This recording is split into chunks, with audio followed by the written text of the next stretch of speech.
Halo teman-teman semuanya. Pernah nggak sih kita merasa susah dekat dengan orang lain? Atau mungkin kita kerja keras, tapi orang sekitar nggak mendukung kita? Tenang, karena hari ini kita akan bahas satu buku legendaris yang sudah membantu jutaan orang sejak tahun 1936.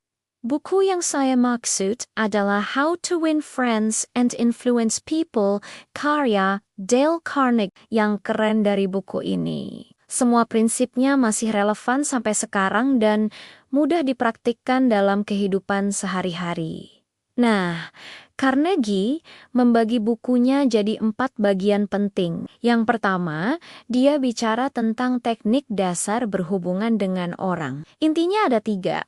Jangan mengkritik, beri apresiasi tulus, dan bangkitkan keinginan dari dalam diri orang lain. Coba deh bayangkan, kalau kita habis kerja keras terus bos datang cuma buat kritik.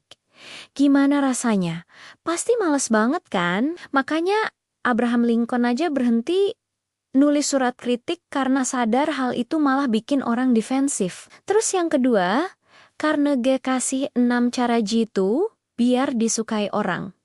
Yang paling gampang, senyum. Gratis loh, tapi efeknya luar biasa. Terus jangan lupa sebut nama orang, karena menurut Carnegie, nama seseorang itu adalah suara paling indah bagi telinganya. Yang ketiga, Carnegie ngajarin cara membujuk orang tanpa bikin mereka tersinggung.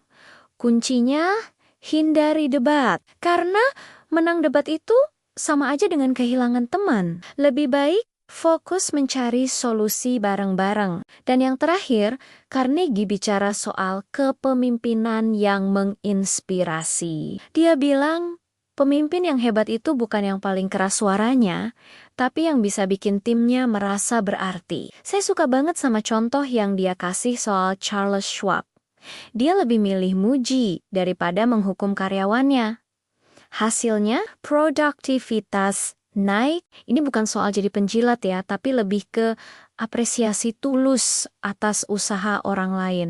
Yang menarik, semua prinsip ini saling terhubung. Kalau kita bisa mendengarkan dengan tulus, orang akan lebih terbuka sama kita. Kalau kita bisa menghargai pendapat orang lain, mereka akan lebih respect sama kita. Jadi intinya, mau sukses dalam hubungan sosial atau karier, mulai dengan hal sederhana, dengarkan lebih banyak, kritik lebih sedikit, dan selalu cari cara membuat orang lain merasa spesial. Nah, itu dia rangkuman buku How to Win Friends and Influence People. Kalau teman-teman suka dengan konten seperti ini, jangan lupa like, subscribe, dan share ke teman-teman yang mungkin butuh. Sampai ketemu di video berikutnya. Dan ingat, hubungan yang baik dimulai dari diri kita sendiri. Dadah!